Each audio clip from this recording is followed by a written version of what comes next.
Pemimpin tertinggi Iran, Ayatollah Ali Khamenei, menyerukan de-Amerikanisasi di Timur Tengah. Ia menyebut perang di jalur Gaza sebagai faktor dalam proses tersebut. Demikian disampaikannya kepada anggota milisi Basij Korps Pengawal Revolusi Islam pada Rabu 29 November 2023. Dikutip dari Middle East Monitor, menurut Khamenei, perang yang terjadi di Gaza akan berdampak negatif terhadap peran Amerika Serikat di wilayah tersebut. Ia menyatakan bahwa serangan Hamas ke Israel pada 7 Oktober 2023 adalah peristiwa bersejarah dan hasilnya sangat besar. Khamenei mengklaim Amerika Serikat telah gagal di Lebanon karena didominasi gerakan dan milisi yang didukungnya, yakni Hizbullah. Pasalnya Hizbullah kini menjadi 10 kali lipat lebih kuat. Ia mengatakan komponen penting dari tatanan Amerika Serikat di Timur Tengah adalah pendudukan Israel di Palestina. Menurutnya, tujuan Washington adalah untuk mengakhiri masalah Palestina demi kepentingan Israel. Pemimpin Iran itu juga menyoroti peta baru yang diberi nama Timur Tengah. Ia menganggap peta Timur Tengah yang baru berarti peta geografi politik yang baru. Menurut Khamenei, metode Iran untuk melawan peta baru Amerika Serikat adalah dengan menyebut wilayah tersebut sebagai Asia Barat dan bukan Timur Tengah.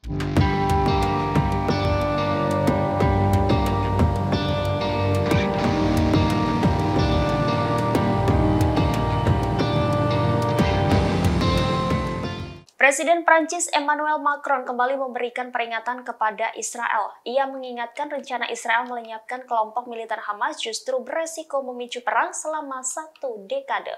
Komentar Macron ini disampaikan saat konferensi pers di sela-sela perundingan iklim COP28 PBB di Dubai pada Sabtu 2 Desember. Diketahui Israel telah berjanji melenyapkan kelompok Hamas sebagai tanggapan terhadap serangan pada 7 Oktober. Bahkan Israel membom Gaza dari segala arah dan telah menewaskan lebih dari 15.000 orang Palestina. Macron pun memperingatkan Israel agar tidak mengambil resiko perang selama 1 dekade dalam pertempuran di jalur Gaza. Sebelumnya diberitakan IDF kembali menyerang Gaza pada Jumat setelah gencatan senjata berakhir. Macron kemudian melakukan perjalanan ke Doha pada Sabtu dalam upaya mencapai gencatan senjata permanen dalam konflik tersebut. Ia menemui Emir Qatar Tamim bin Hamad Al Thani yang pemerintahannya berperan penting dalam upaya diplomatik untuk mengakhiri konflik. Namun persinggahannya selama 5 jam di Doha terjadi tepat setelah kepergian para perunding Israel. Dan Israel menyebut adanya jalan buntu dalam perundingan tersebut.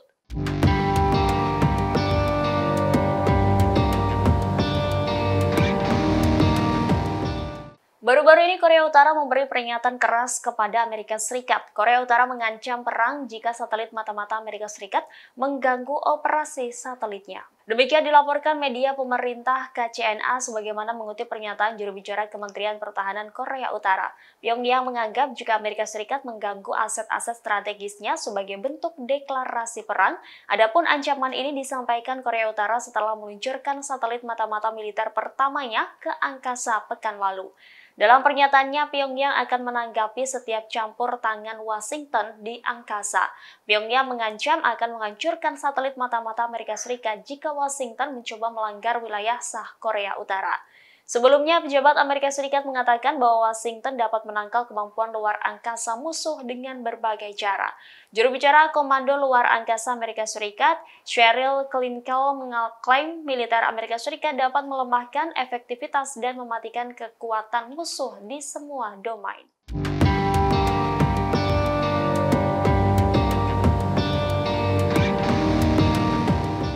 Pemerintahan Inggris dilaporkan akan mengerahkan pesawat pengintai ke wilayah Timur Tengah. Namun pesawat tersebut diklaim tidak memiliki peran tempur ketika konflik Israel dan Hamas memanas. Pernyataan ini muncul setelah Inggris mengirimkan kapal perang HMS Diamond ke perairan Teluk dan Samudra Hindia. Pengumuman ini disampaikan oleh Kementerian Pertahanan Inggris pada Sabtu 2 Desember 2023. Dalam pernyataannya, pesawat pengintai yang dikirim tidak akan membawa persenjataan. Namun pesawat tersebut ditugaskan untuk mencari sandera yang ditahan oleh kelompok militan Hamas. Adapun pesawat yang akan dikerahkan di area tersebut termasuk Shadow R1. Sejak serangan Hamas pada 7 Oktober, pemerintah Inggris telah bekerja sama dengan mitra di seluruh kawasan untuk menjamin pembebasan sandera, termasuk warga negara Inggris yang telah disandera oleh Hamas. Kementerian Pertahanan Inggris menegaskan keselamatan warga negara Inggris adalah prioritas. Sebagaimana diketahui, Inggris telah meningkatkan kehadiran militernya di wilayah tersebut tidak lama setelah pembantaian Hamas. Perdana Menteri Inggris Rishi Sunak mengarahkan aset militer Inggris untuk dikerahkan ke Mediterania Timur sebagai bentuk dukungan ke Israel.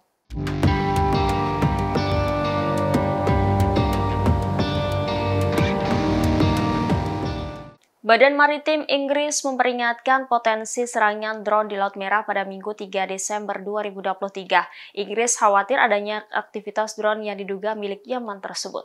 UKMTO mengatakan bahwa pihaknya telah menerima laporan tentang aktivitas drone dan kemungkinan serangan di Bab al-Mandab di Laut Merah. Disebut aktivitas drone tersebut berasal dari Yaman. Badan Maritim Inggris meminta kapal di sekitarnya untuk berhati-hati.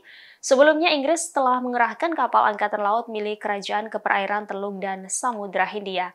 Menteri Pertahanan Inggris Grant Shapps mengatakan kapal HMS Diamond dikerahkan ke Teluk untuk memperkuat keamanan regional.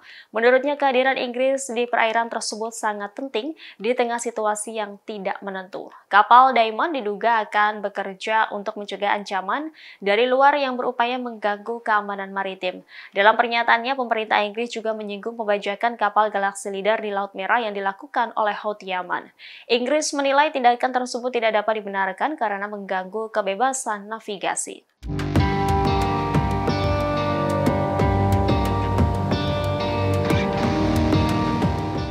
Terungkap taktik militer Israel dalam operasi daratnya di jalur Gaza, Palestina. IDF memanfaatkan tahanan Hamas yang ditangkap untuk melacak para pemimpin tertinggi kelompok militan tersebut. Melansir The Guardian Minggu 3 Desember, IDF meyakini dengan membunuh para pemimpin Hamas akan meruntuhkan organisasi tersebut. Ratusan militan Hamas yang telah ditangkap selama pertempuran telah diinterogasi terkait keberadaan pemimpin Hamas. Disebut para pemimpin Hamas mungkin berada di Gaza Selatan. Setelah gencatan senjata beberapa hari terakhir, perang kemudian dilanjutkan di Gaza Selatan. IDF telah membagi wilayah Gaza menjadi ratusan zona aktif dan menyebarkan selebaran kertas kepada warga untuk segera mengungsi. Para politisi dan jenderal Israel percaya bahwa membunuh para komandan tinggi Hamas bisa meruntuhkan organisasi yang telah tertanam kuat di Gaza setelah hampir 2 dekade menguasai daerah kantong tersebut. Dua pejabat militer yang memiliki pengetahuan tentang strategi untuk tahap berikutnya menegaskan bahwa akan ada fokus yang kuat dalam menggunakan intelijen baru untuk menargetkan para pemimpin Hamas. Para kritikus mengatakan bahwa strategi baru ini tidak akan banyak membantu mengurangi korban jiwa warga sipil dalam kampanye sejauh ini.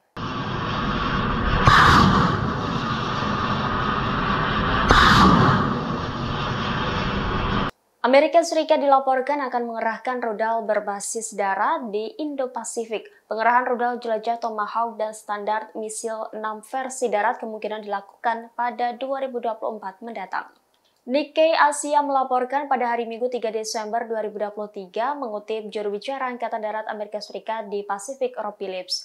Tujuan AS mengerahkan rudal jarak menengah berbasis darat ke kawasan Indo-Pasifik untuk menghalangi Tiongkok. Surat kabar tersebut melaporkan rudal Amerika Serikat tersebut memiliki jangkauan 500 km hingga 2.700 km. Tidak dijelaskan secara rinci lokasi dan waktu pengerahan rudal berbasis darat tersebut. Namun perlu digarisbawahi, ini adalah persenjataan pertama Amerika Serikat di kawasan Indo-Pasifik sejak berakhirnya Perang Dingin. Selain itu juga pengerahan rudal jarak menengah pertama oleh Amerika Serikat sejak negara tersebut menarik diri dari perjanjian kekuatan nuklir jarak menengah. Senada dengan hal tersebut, pada 4 Juni lalu, Menteri Pertahanan Jerman Boris Pistorius mengatakan bahwa pada 2024 mendatang, Jerman juga akan mengirim 2 kapal perang ke Indo-Pasifik. Adapun alasan Jerman mengerahkan kapal perangnya untuk menjaga apa yang disebut tatanan internasional berbasis aturan.